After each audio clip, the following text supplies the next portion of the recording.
Thank you very much to the organisers for the opportunity to be here, and thank you for coming here. I totally can't do my job, which is to make decisions and set strategies and allocate budgets to do things without the expertise of people like you in the room, people like Dr. Vicky who are telling us the problems, and without the community who are advocating for change.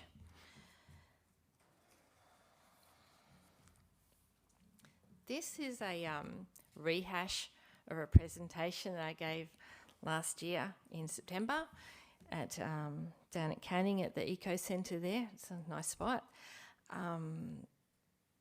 Since then, a few things have happened, a few things haven't happened.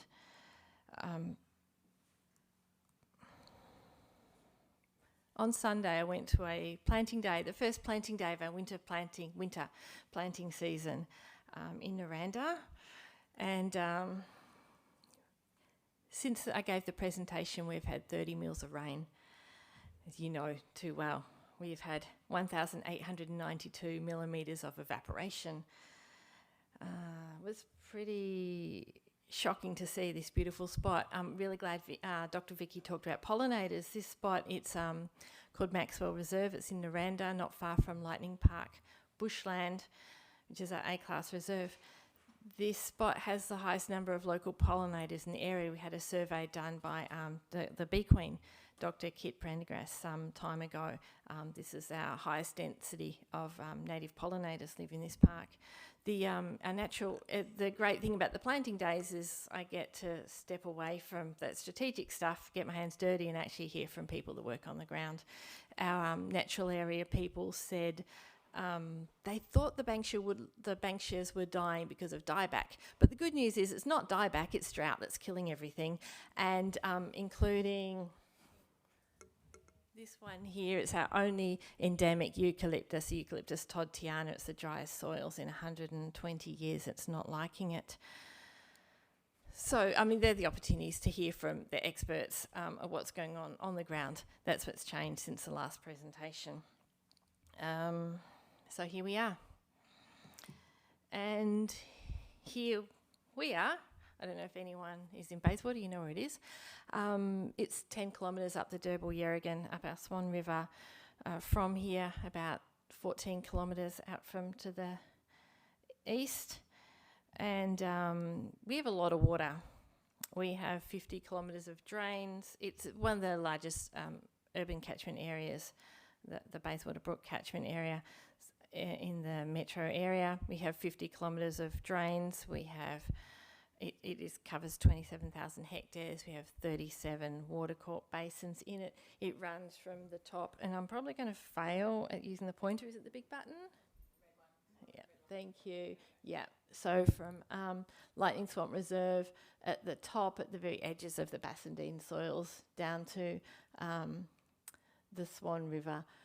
There's this map, and up into the City of Stirling. We left them off the map, but they're up here. They're also a part of our catchment area, as is the town of Bassendean. So Bayswater has a lot of water in it, but that's not why it's called that. So the other dude, this fella here, is our first colonial treasure of Western Australia. William Henry Drake, he wasn't born here. He was granted some thousands of land when he arrived here. Some of it was in Bayswater, but mostly I believe he lived in Cannington. We've got a Drake Street in Bayswater, and he died in Bayswater in London. So when our very first land bankers were looking for a nice bougie name to call their suburbs so they could sell lots of land, which varied from sand dunes to swamps, they thought Bayswater was a very cool name.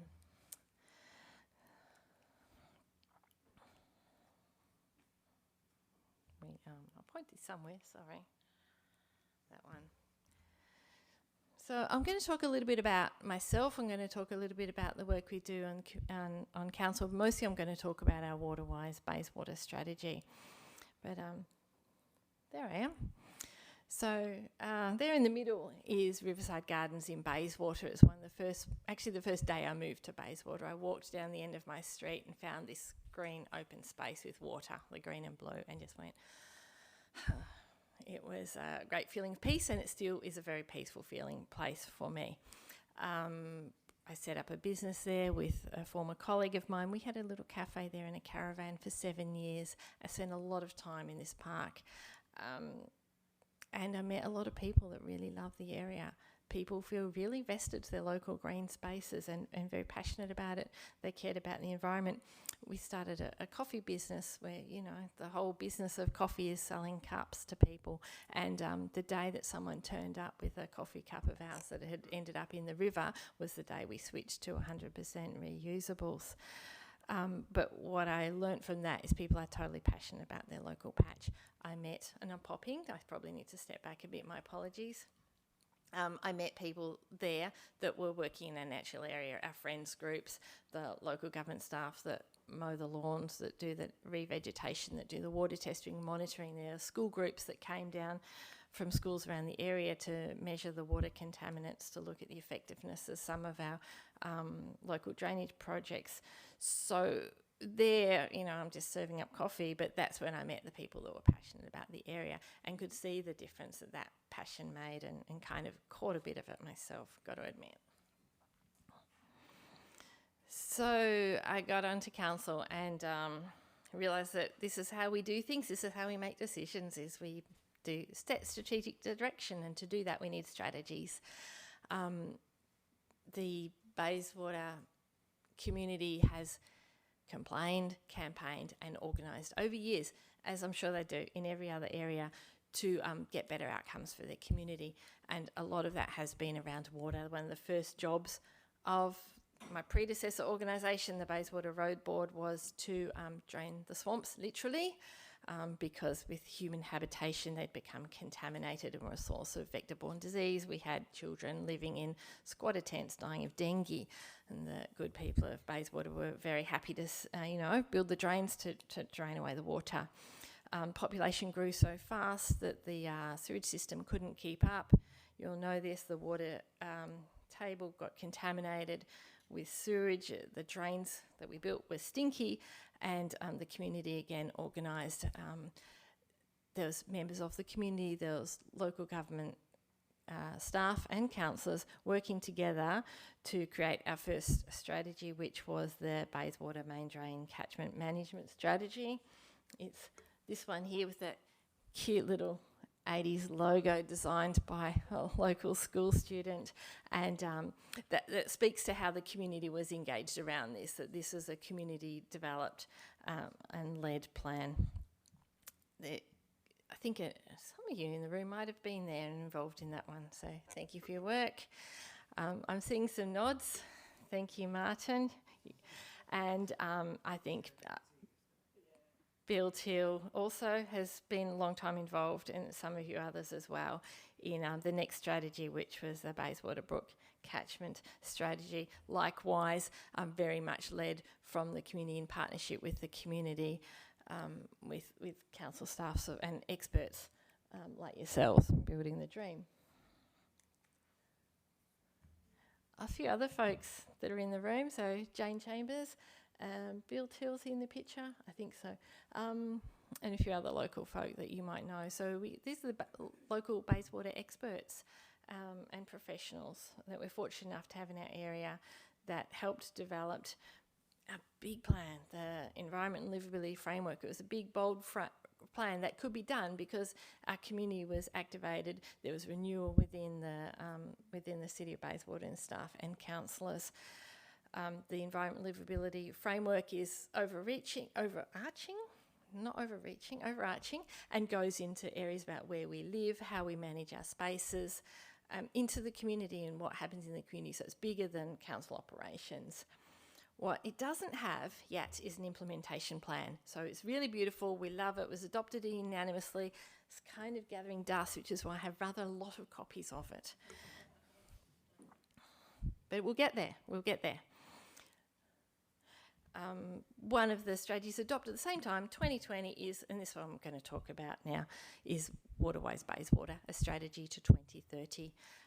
We adopted in 2020, 2030, we're nearly halfway through. Are we halfway through the implementation? I don't think so. But there is an implementation plan. It's got lots of strategies in it. I think they are kind of going nowhere, but it really took council to start bringing those strategies back through one of my favourite hobbies is the Audit and Risk Committee, where we can see what's happening, get reports back about how we implement. Are we doing what we said we would do? And that stuff is really crucial, because that's when these strategies become accountable to council decision makers and to the community. So,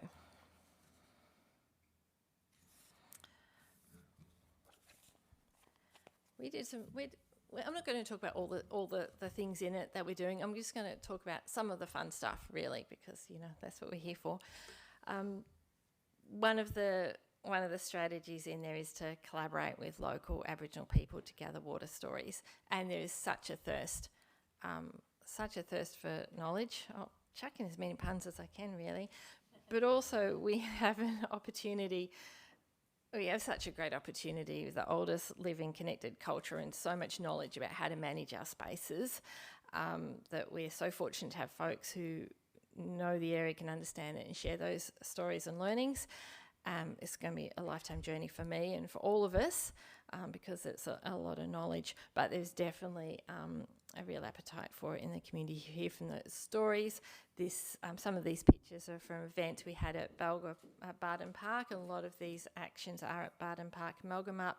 It's in Maylands across from, you can sit there as a grassy hill slope, you can, with plants as well, you can sit there and look out over Optus Stadium and the city. It's a pretty spot on the bike path, well connected. So we had Dr. Nolan up there talking, and there's a bunch of kids in the front. They were we're meant to be doing a planting day.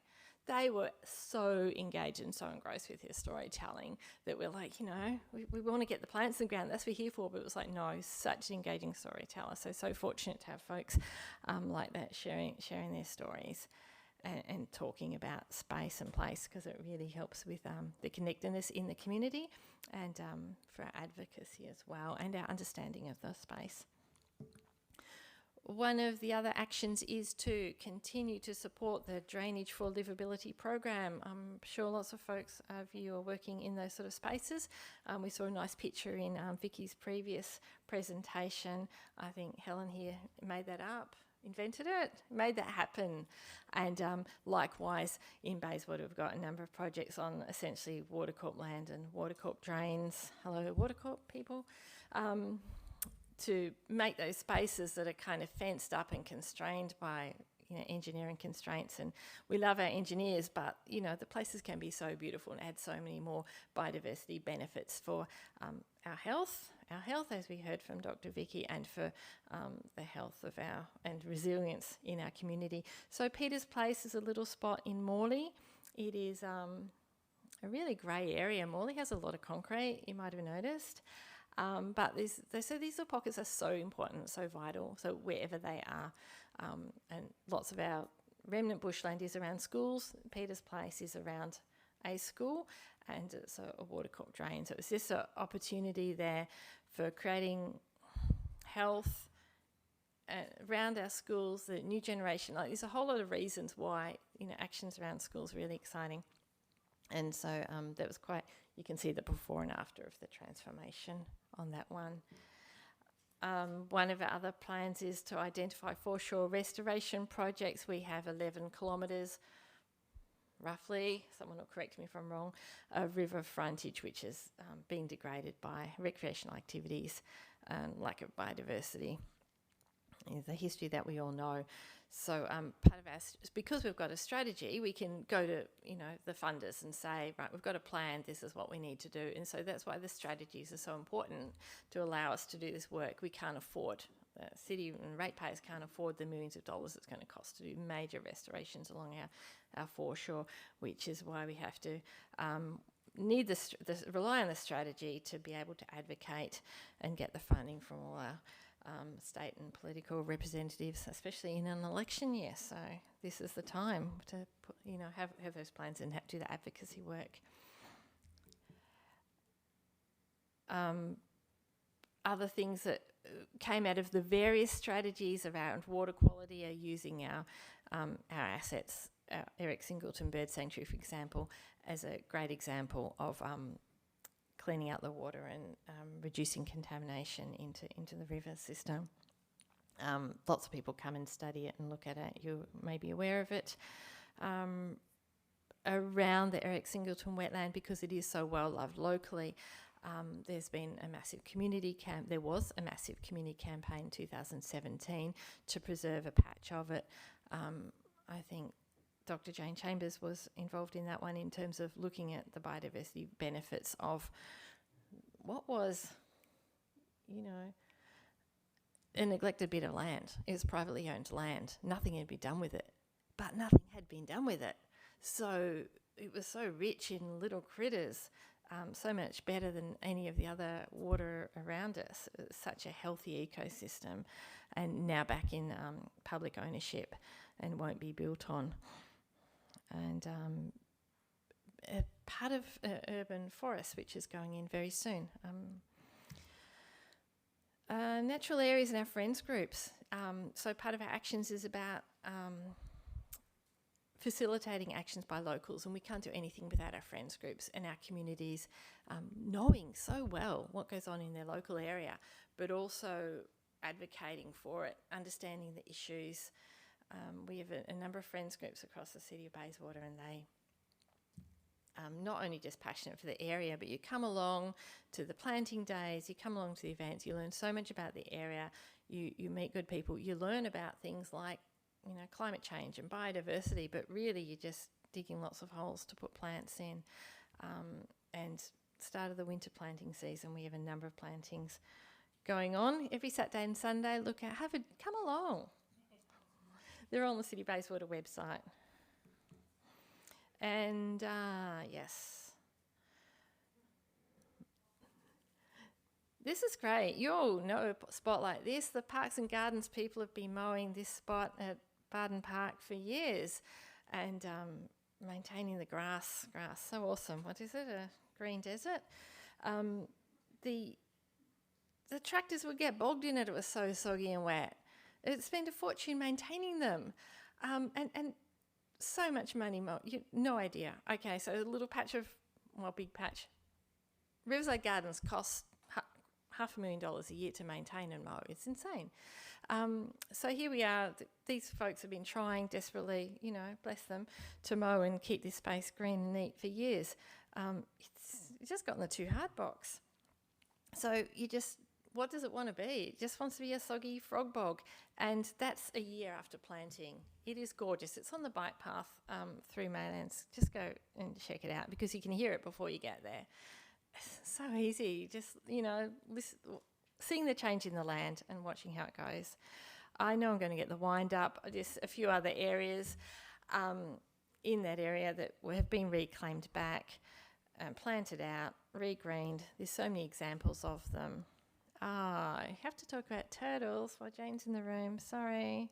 Saving our snake-neck turtle. I know a lot of them died, but it is an example of the friends groups. And having this strategy meant that when the Saving Our Snake-neck Turtle folk came along looking for little bits of money to set up programs around the area, it was a really easy win for the city staff to be able to say, yeah, we can give you a little bit of money for your project because it's in our strategy.